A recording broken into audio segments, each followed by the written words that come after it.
Chic West Podcast is heart-opening dialogues for self-identified women on a Chic West, a movement moving forward, striving to live aware, bold, and whole. Welcome. Hi, Chic West, and welcome to season 2 of Chic West Podcast guest series. I'm your host, Estelle Thompson, and this first month of podcast show is titled In the Flow, how moving with your menstrual cycle can empower your relationship with yourself and your life. This is such an important series of podcasts because I believe women are not getting the support they need when it comes to knowledge beyond the mechanical aspect of their period. So I'm really, really excited that this month we get to explore and dive deep in the magic. Yes, I said the magic of your menstrual cycle and body rhythms because it's there. And I want this series to be a flashlight into the holistic and soulful world of women's health. I also have a sweet solo podcast about my own she story when it comes to my hurdles with my cycle, and hint, hint, Chic West. When I started to tap into the wild power of my period, it was really a game changer. So make sure you do listen to that. But on today's episode is titled Fertility, Anxiety, and Menopause with Dr. Cassandra Connolly. And Dr. Cassandra is a naturopathic doctor, a health advocate, and mother who is particularly passionate about working with people towards achieving optimal health and assisting them towards living their most vibrant and authentic self. Dr. Cassandra's life philosophy is simple and straightforward, and FYI, I love it. It goes like this: consume real food, engage in real talk, create real connection. Yes. Dr. Cassandra's practice is predominantly focused on women's wellness and fertility with additional specialized area in anxiety and menopause. And those are the three subjects it's great that we're hoping to touch on today as well. And aside from medical practice, Dr. Cassandra is a busy mom whose passion include spending time with her son and husband, exploring nature, experimenting in the kitchen and gardening, and relaxing to country music with a glass of wine. Hear, hear. Hi, Dr. Cassandra. Hi, Estelle. How's it going? It's great. Oh, thank you so much for being here. Thank you. Thank you for having me. Yay. So because here on Chic West, it's really a program striving for us to strive to live aware and bold and whole. I start all my shows with the question, what makes you feel alive today? So I'm asking you, what makes you feel alive today? I would say today, waking up to the birds chirping outside my window, the sun shining after that cold fall day we had yesterday, and my 3-year-old waking me up like he does every morning. Yay, those are all great things.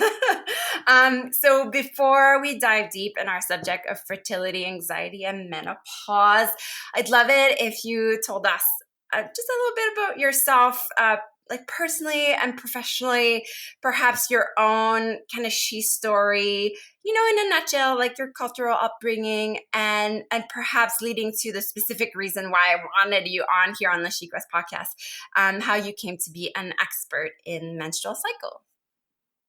Okay, well that's a loaded question, but I will try and keep it to a little bit of a nutshell. I have a pretty unique story.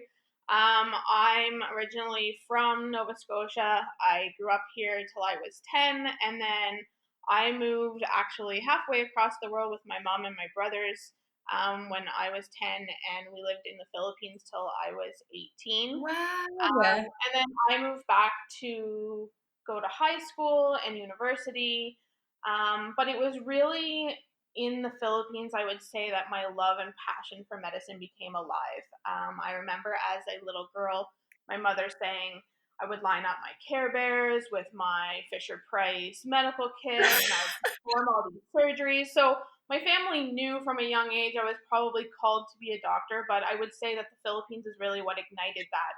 And the reason being is when we moved to the Philippines, we actually lived in the slums with the people. My mom went over as a teacher to open a school for underprivileged children. So for us, it didn't make sense to live in one of the kind of Americanized villages when we were working with poverty all day long. We wanted to be with the people, immerse ourselves in their culture. And so I firsthand at a very young age saw women doing everything from washing their laundry by hand to cooking to walking miles to get water to being the real matriarchs of the family.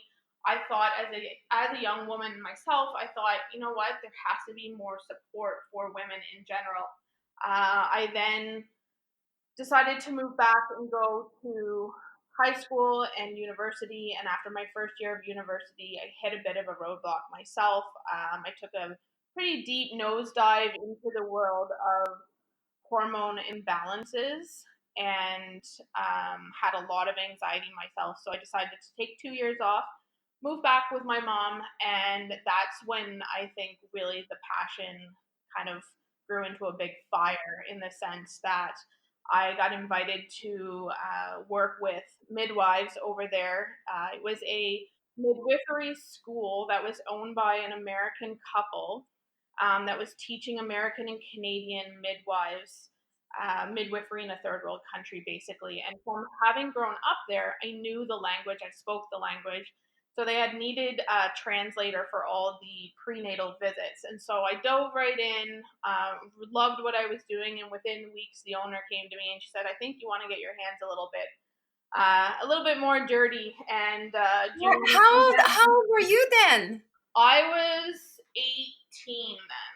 What? Um, Incredible. Yeah, and so it was a pretty amazing experience. I went from translating, hundreds of visits on a Monday morning in, 44 degrees weather in a little village to delivering babies everywhere from in their little clinic to out in people's homes to up on the cliff of a mountain if a woman couldn't get down to a doctor. So I gained a lot of experience in those 2 years, and that was really the fuel under my bum that I needed to get going. So I came back home, dove right back into university, got into medical school, regular medical school, did a year of regular medical school, and just felt that block again. And that's where I had to really take some time and reflect around what does medicine mean to me, what does health mean to me, and I knew after a year of regular medical school that regular medicine was not the path I should go down. And so I withdrew from the program, enrolled in naturopathic medicine in British Columbia, went there for 4.5 years, and then moved back to Nova Scotia and started practicing a little bit, almost a year now. So What? it's been quite a journey through different professions, but I finally found my spot and my niche in this world, and so I'm doing what I love. I had my own struggles with fertility, was kind of written off by the conventional system, told I would never have kids, had multiple miscarriages, had bouts of anxiety, and I just knew the regular healthcare system wasn't helping me the way I needed to, and I had to kind of take matters into my own hands. And so when I went into naturopathic medicine and started looking after myself in a more natural way, um, everything got better. My anxiety disappeared after I checked my hormones and realized, hormone levels were not where they were supposed to be. Successfully carried a baby to term and now have a 3.5-year-old. So I know that natural medicine works, and that's really the drive and the passion behind why I love what I do and why I love supporting women.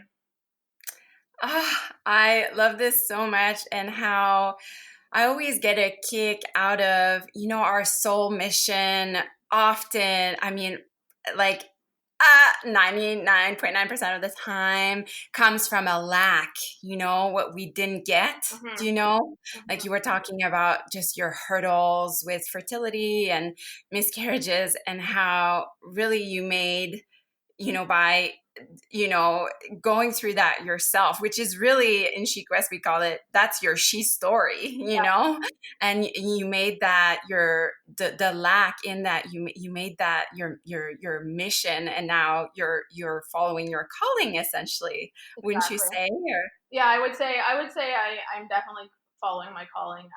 To be able to wake up every day and love going to work, even when, sometimes I see upwards of 20 people a day, one after another. A lot of people say to me, well, you must be exhausted. You're listening to all these hormonal women's stories, but everybody's story is different, and everybody's story is interesting. And I feel very privileged to be a part of their story. And at the end of the day, I always tell my patients, I'm not the one that's going to get you better. I'm simply here to help you navigate the roads yourself, because our bodies have the ability to heal, and you're the one that's going to get yourself better.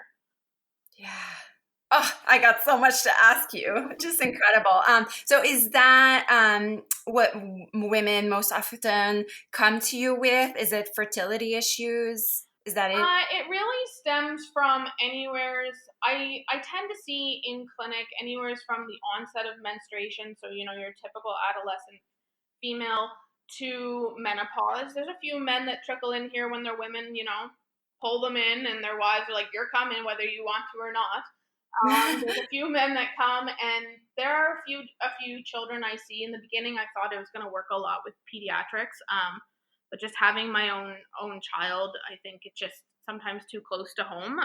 Yeah. As well as the fact that pediatrics is just another whole style of practicing. So I feel like I'd have to be going in between two styles of practicing. So I find that I shine really around the ages of like 18 to 55 is kind of the age group I like, which is a big broad range, but it Yeah. really encompasses all of the PMS, all of the fertility, all of the menopause. So I started off just wanting to do, women's health, and interestingly enough, people will come in and say, "Oh, I've been sent to you because I heard you're the fertility specialist," or "I got sent to you because I heard you're the PMS specialist." So it's interesting, those little rumors that get sent out there into the universe, but yeah, that's the age I see, and that's kind of the topics I see. Anything around women's health, if it has to do with your hormones, which 99% of women's health does, then I am the one that sees you for that.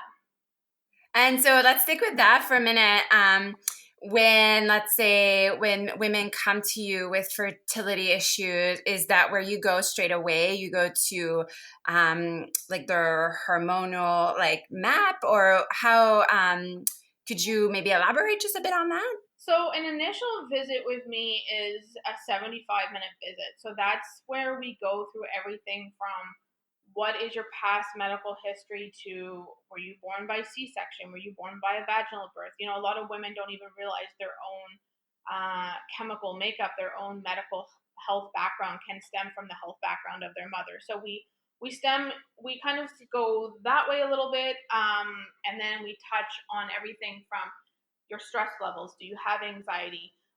What's your digestion like? Do you poop every day? What kind of food do you put in your body? What's your spiritual practice? The thing I love about naturopathic medicine that is lacking in the conventional medical world is we view your body as an intricate dance. It's a dance between hormones. It's a dance between your emotions. It's a dance between your spiritual practice, your physical practices in terms of exercise, and what do you fuel your body with in terms of nutrients. So you're not a machine where your head is one piece and your heart's another piece, and it's not divided into organs.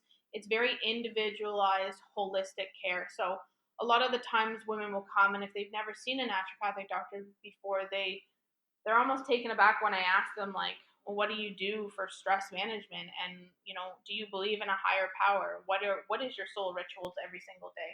Things like that, because those matter so much in how we have the ability to shift our chemical makeup, how we have the ability to shift our hormones based on how we think, what our messages are to ourselves. Do we have negative self-talk? Do we not have negative self-talk? So it's, to answer your question, it's a very information packed 75 minutes of really everything. And then it goes in depth from there. Then we look at testing your hormones. We look at, have you had blood work done recently? People that have come to me from assisted reproductive techniques or have done IVF and things like that, they tend to bring all their paperwork with them and want a second opinion, and we go through that with a fine-tooth comb. So it's a few visits before we get to the bottom of most of it, and then we kind of progress from there based on what each individual needs. I need to come see you, I think.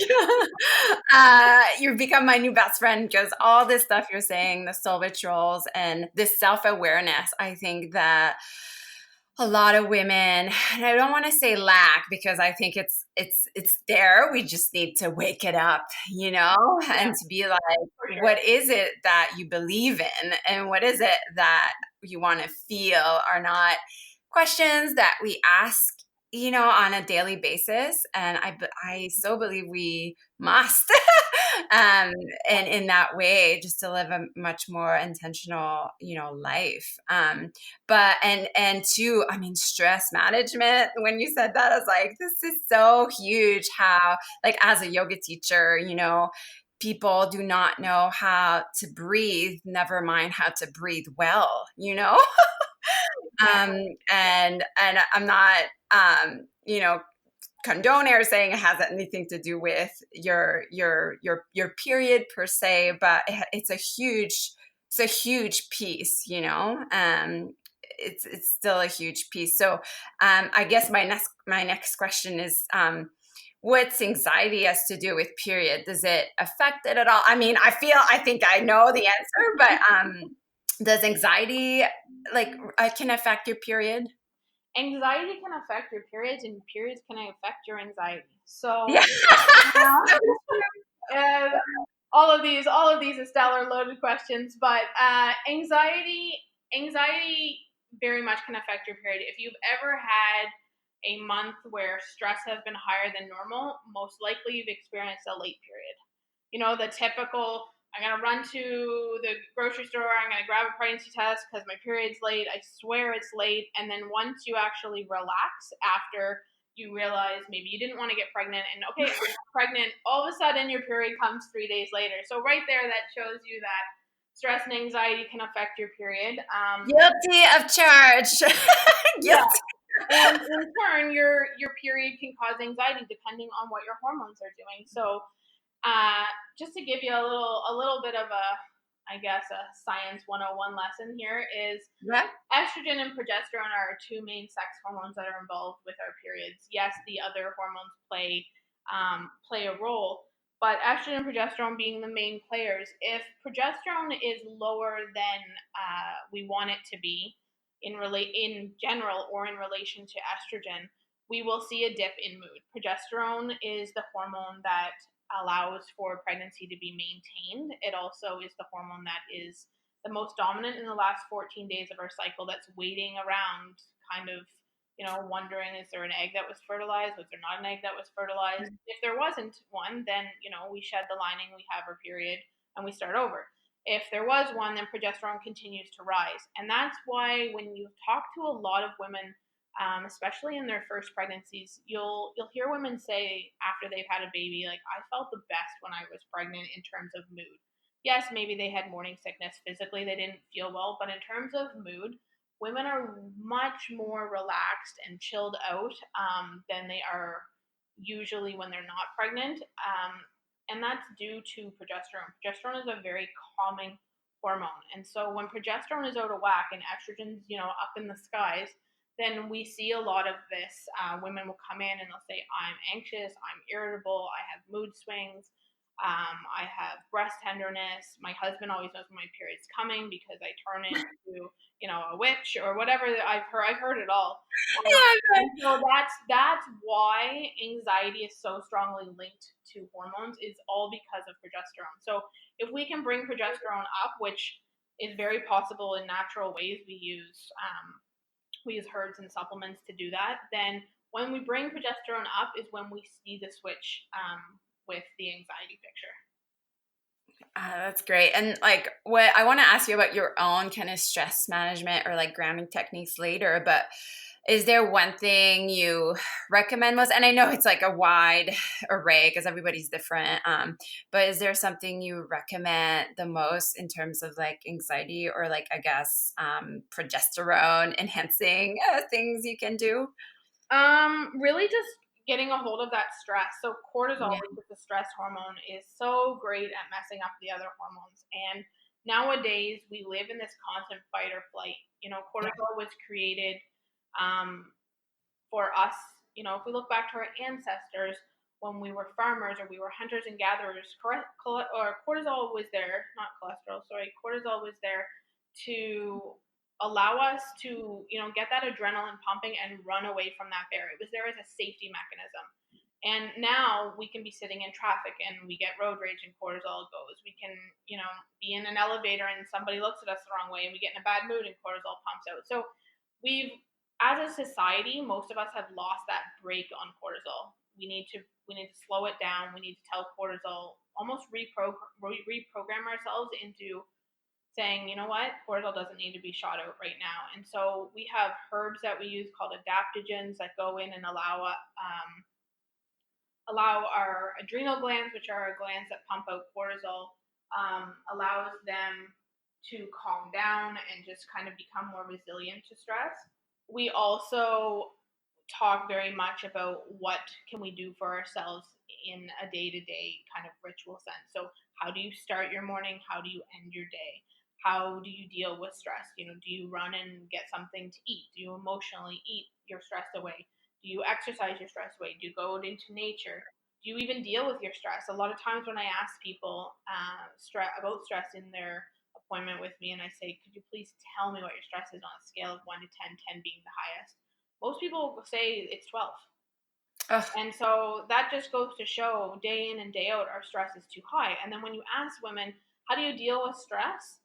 It's the longest silence I have in my whole visit. Nobody can really answer it. They say, well, I turn on the TV or I run to my phone. And although that may feel like you're dealing with the stress, that's distracting us from the stress.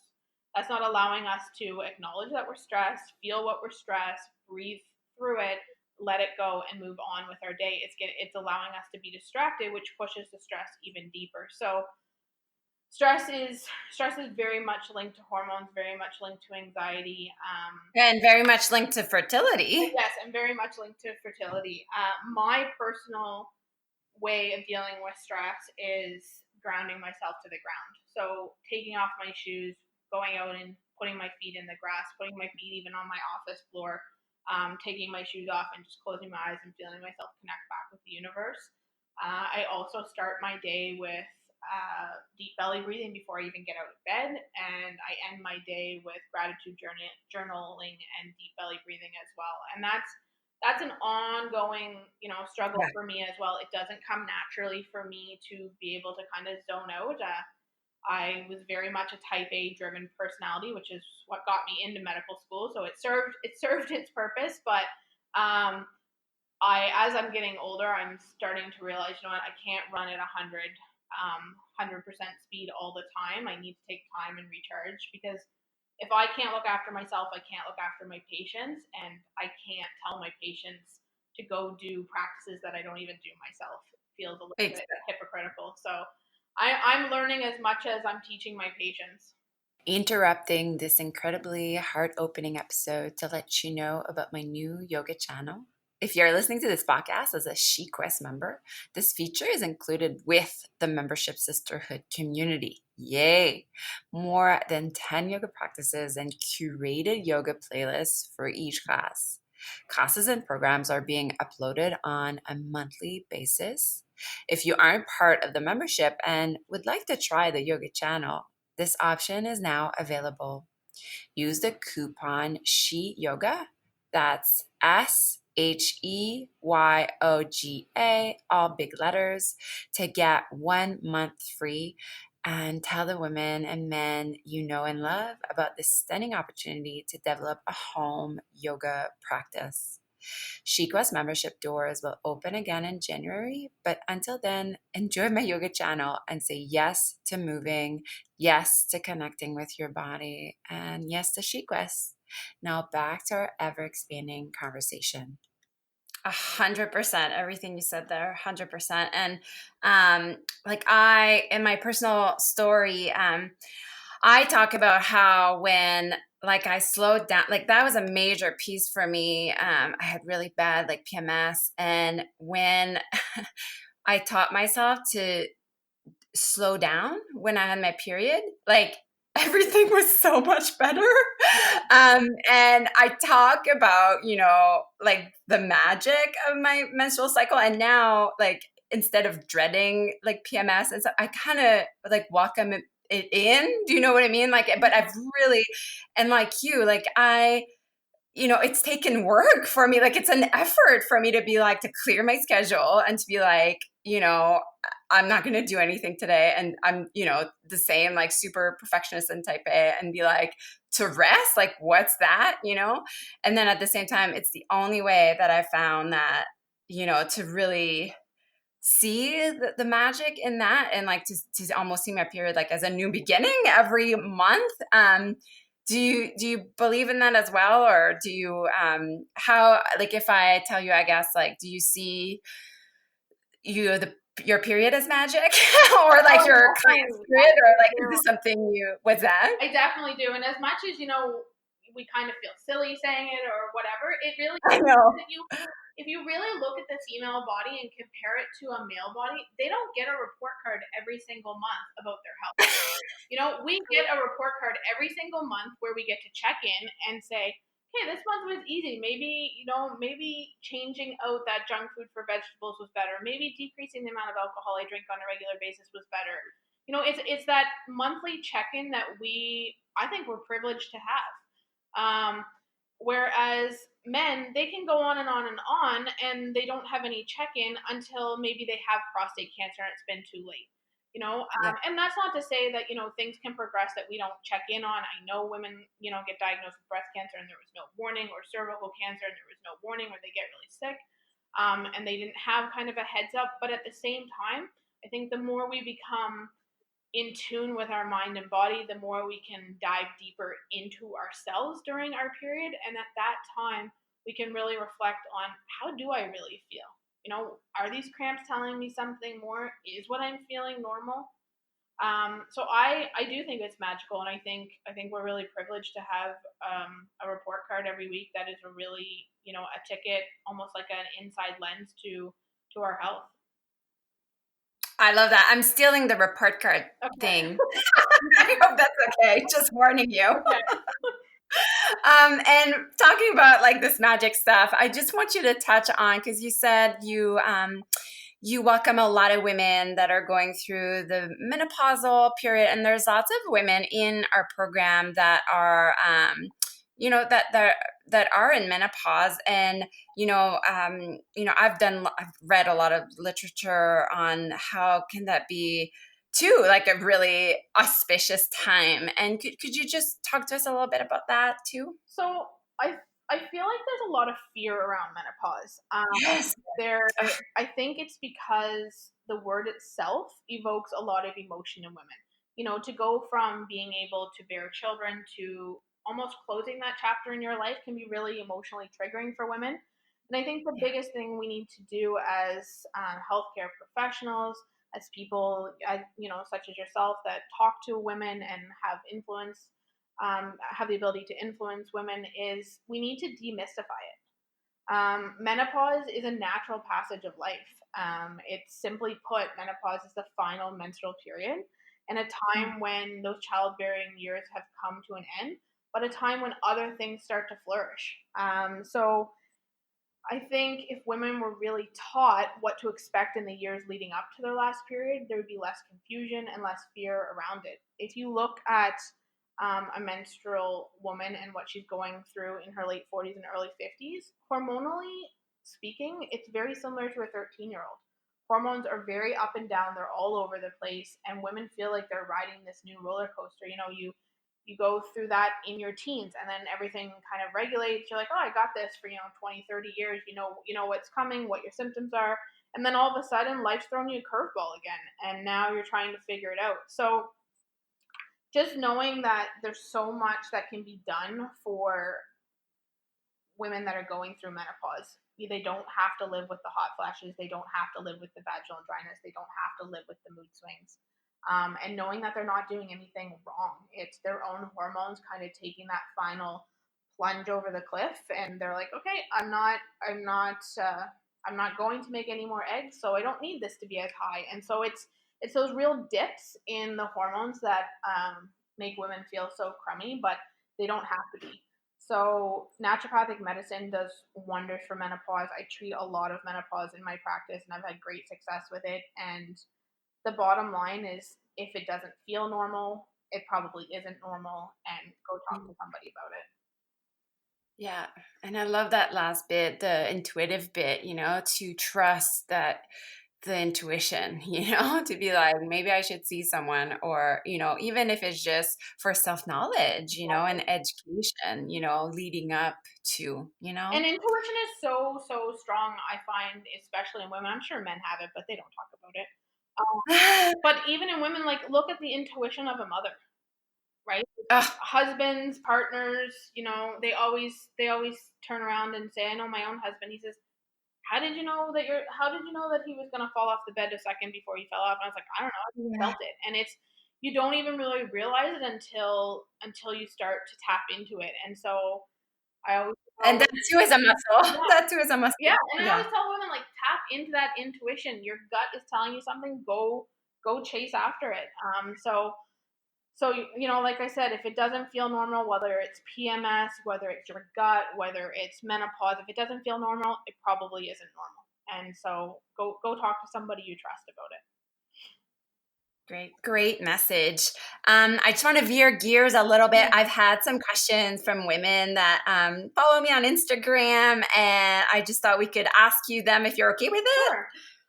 Okay, so I have 3. The first one is, are there any holistic dietary changes that would be recommended during menstruation? So the biggest ones I recommend during menstruation is removing dairy. If you really need your cheese, which I know a lot of women love, then switch to your goat cheese. Switch to goat cheese rather than cow's cheese. But And what's the dairy? What does the dairy dairy is do? very inflammatory. Yeah. It increases the inflammation in the body. So if we can decrease that inflammation, we can usually decrease quite a bit of the pain that women experience with the PMS, as well as looking at your sugar intake. Sugar, I always tell people, sugar is the new devil. Sugar is very pro-inflammatory, and then a lot of times grains, especially wheat and gluten. So when people tend to remove those from their diet, they see a big shift in the physical symptoms that their periods are giving them. So those would be my top 3 recommendations. That being said, everybody's health is individualized. So if they've tried those and they don't work, there may be something else. But if they haven't tried anything before, give those a try and see if that makes any shift in their symptoms. Those are great. Thank you. And then the second question was cramps. What causes it and how can we help them? And she was being, that woman was being specific, like not a Band-Aid fix, like taking an Advil or something deeper than that. What would you recommend? Okay, so menstrual cramps, they're the worst. I've had them and I hate them. So women struggling with menstrual cramps are usually deficient in magnesium. So magnesium is the #1 mineral deficiency in North America. I'm taking notes right now. So Amazing. it's the #1 mineral deficiency in North America. It used to be in our soil everywhere, and now we crop rotate, pesticide the heck out of everything. And so a lot of people are deficient in magnesium, and magnesium is actually involved in over 300 enzymatic processes in the body. What? The way that it specifically targets menstrual cramps is it helps to lower prostaglandins. Now you're probably thinking, what in the world are prostaglandins? So prostaglandins are hormone-like substances that cause cramping in the body to the point where it can be severe and debilitating. So the way medications work is they block the receptor for the prostaglandins. However, there's long-term effects from ibuprofen and Tylenol, whether it's bad to our gut, or it's hard on our liver, or we just don't want to take medications. That's perfectly fine.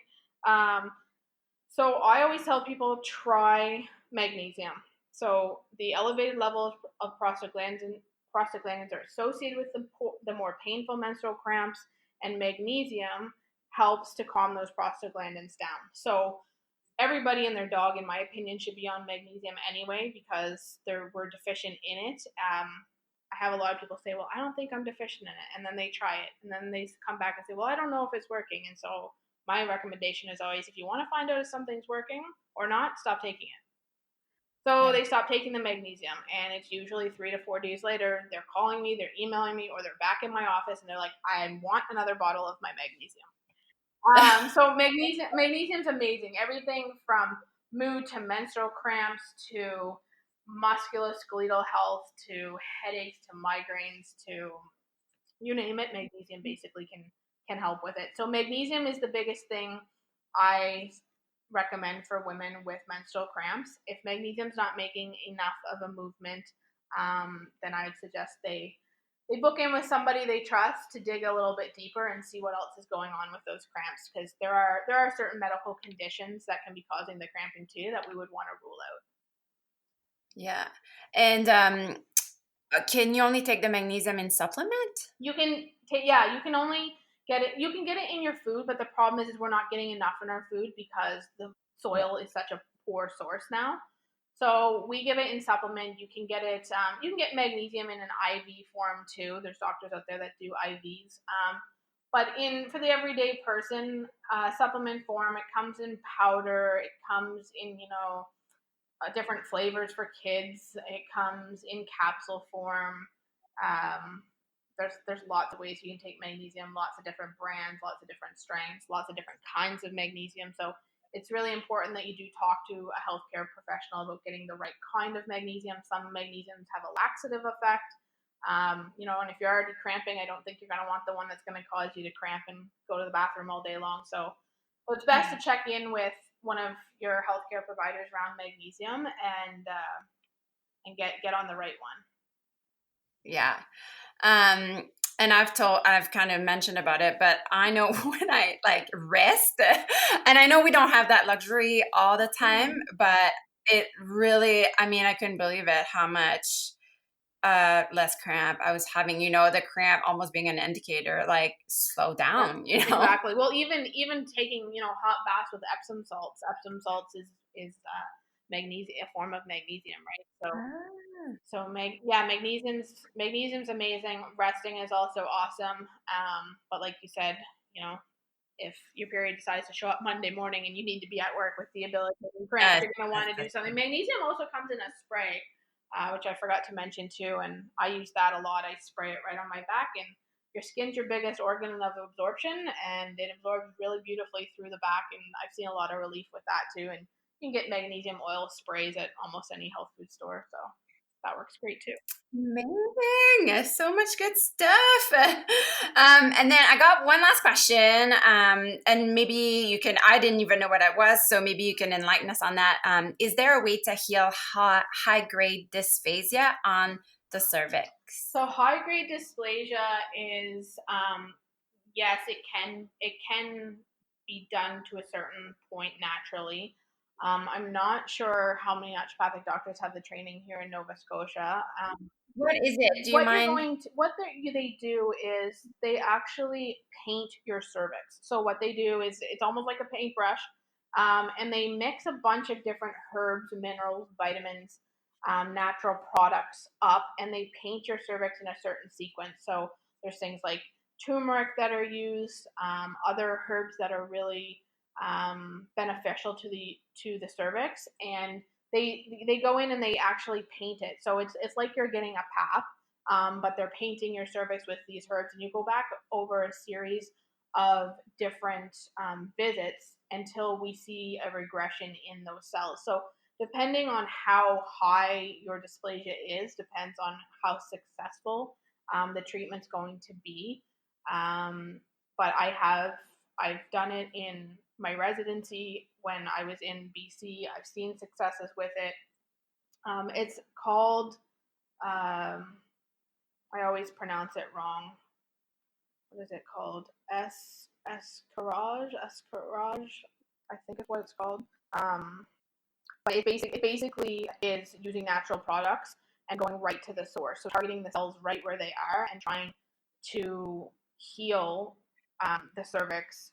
And the dysphagia itself is it's a growth. It's just cell It's growth around the precancerous cell cervix. Is growth. that it? So if left to its own accord, it can Okay. develop into cervical cancer.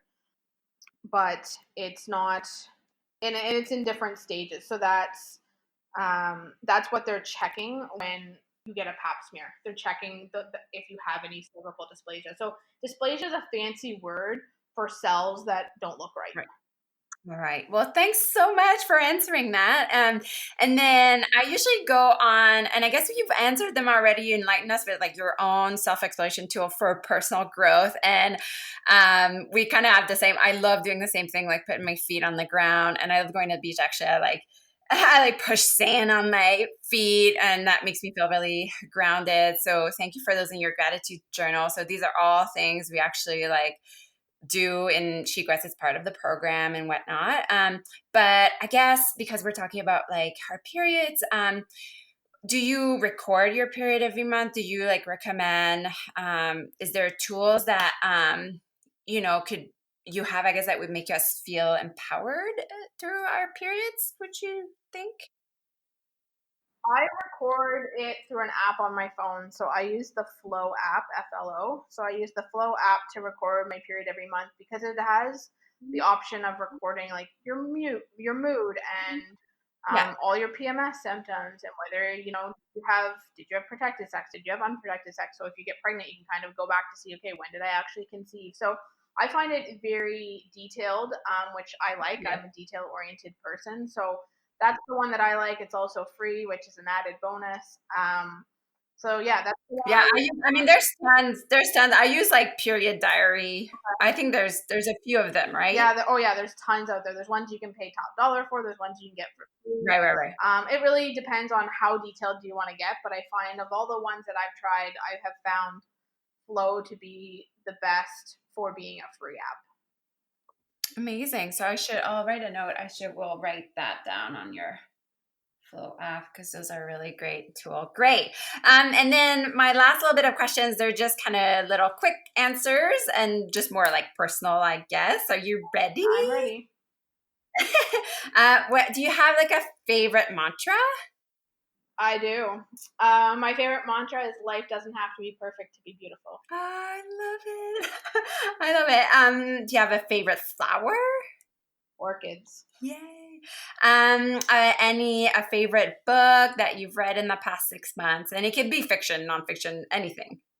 Or perhaps one you recommend for specifically our subject, but it doesn't have, again, yeah. I love books. Have too many of them. My favorite book right now is called The Period Repair Manual. Ooh. And it's by Lara Bryden, who is also a naturopathic doctor. I believe she's in the United States. So this one, really anything by Lara Bryden, Aviva Ram, who's a medical doctor, but also a herbalist and a midwife, which I think is an awesome combination of professions. So she's very like naturopathic minded, but she's a medical doctor, so maybe falls under the functional medical doctor title. And then anything by Jolene Brighton, who's another naturopathic doctor out of Portland, Oregon. She just wrote a book on post-birth control syndrome. So that's another thing I'm diving pretty deep into lately is when women come off of birth control, how do we fix their bodies? Because usually there's a lot of stuff that's not working optimal for most women, and because everything's been suppressed for so long on the birth control pill, we usually have quite a few things that we need to work through. So those are the few books that are on my bedside table right now. Amazing, amazing. Thank you. And then do you have a favorite podcast? My favorite podcast, that I've been listening to a lot lately has been Oprah's Soulful Conversation. Oh yeah, that's like top. I love Oprah. I wish it was still on TV. I remember, being 7 or 8 years old, running home from school and eating my lunch and asking mom if we could turn on Oprah. So I love, love, love Oprah. But yeah, there's a ton of good podcasts out there. Sweet, thanks. And then yoga or running? Or anything else? Not running. I have to sadly admit that I have done only yoga once in my life, but I am working on getting back into it. Well, you do a gratitude journal, so that's almost the same thing. Yeah. I need to get my body moving way more than it is moving. I got pretty lazy during medical school, trying to power through those 4 years. Yeah. A newborn child. I had my son halfway through medical school, so What? trying to get both of those. No excuses for it, but I need to get my bum moving a bit more. So yoga is definitely on my radar. So if I had to pick between the two, I'd say yoga. Oh my God, we'll have to have you on again to tell us how did you manage having a kid while in medical school? That is so I badass. know how I did it. Amazing.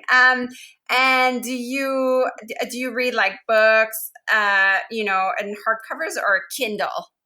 Hardcover. Okay, me too. And coffee or wine? I think I know that answer. Wine. Yeah. And then one last question. It's loaded. All the questions are pretty much loaded, but knowing what you know about women's cycle now, what do you wish women like knew the most about their cycles? That they don't have to be hard. Mm. That PMS is not normal. Mm. And that if you have PMS and you have PMS and you want to dive a little bit deeper, then reach out to somebody who focuses in that in their practice, because when you tell women that having cramps and having heavy bleeding and having clots and having spotting and having mood swings and all of this is not normal, they look at me like a deer with their head here with their head in the headlights, and I literally tell them it's not normal. It's something is out of balance. I can guarantee you something is out of balance, whether it's inflammation, hormones, your stress hormone, your thyroid, like something, right? And so a lot of times women think that hormones are only important for their period and for creating a child, and hormones are important for so much more than that. Our metabolism, our mood, our muscles, our bones, everything functions off of hormones. And there's so many more hormones than just our sex hormones. And so hormones don't have to be scary. I totally get it. It's overwhelming. I do this every day of my life, and I still get overwhelmed by hormones and still have to reteach myself stuff that I learned in first year of medical school. So if you're overwhelmed and you find it huge and daunting, reach out to somebody, because I can guarantee you that they can make it better. Amazing. Great. Just great message. Thank you so much. How can we support you, Dr. Cassandra? Like where can we find you? Yeah. I practice out of an office on the corner of Quinpool and Quinpool Road in Halifax. So I practice out of Dr. Catherine McAdams and Associates. It's a small multidisciplinary clinic, and I'm one of two naturopathic doctors in there. So you can find me there. I'm there Tuesdays and Thursdays and Fridays and every other Saturday. And if you live outside of the city, I also travel to Barrington Passage in Mahone Bay once a month. To help those communities out with natural health care. So you can also find me there. What about online? Online, I have Instagram, so Dr. the DR, not actually doctor spelled out, but Dr. Cassandra Connolly, ND for naturopathic doctor on Instagram. Same thing on Facebook. I have LinkedIn under my name. I pretty much have it all except for Twitter. Amazing. Well, thanks again so much. This was so educational. Like it was so I'm so glad we had you on. Thank you so much for your presence and accepting to come and teaching us about women's cycles and rhythm. I hope to have you back. Will you come back? I definitely will come back, no problem. Thanks so much for having me. It was great chatting, and I wanted to extend a little offer to members of your SheQuest community. Yeah. If they want to book in and see me or even come and chat, I wanted to let everyone know that I do offer free 15-minute discovery sessions where they can come for a little bit of a chat and see if naturopathic medicine is something that works for them. If they want to just come and meet me face to face. Sometimes people want to put a face to the name before they work with somebody. Yeah. They want to be referred to somebody else. That's awesome too. So I do offer those. And then for the month of August and September, I'm offering a $30 off of the first visit to kind of give people a little bit of a financial break to see if they, if they want to work with a naturopathic doctor, then by all means they can book in and use the promo podcast 150. Yay! Okay, yeah, I'm gonna write that podcast 150. Send me this, and I will make sure that it's in our the little window where they have the podcast, so everyone knows where to get that. If anybody has any questions or concerns, I'm always, always open to chatting about hormones. I love everything to do with periods and hormones and fertility and things like that. So I'm here if you need me. Yay! And thanks so much for your offer. Thanks. Bye, Cassandra. Bye. Bye.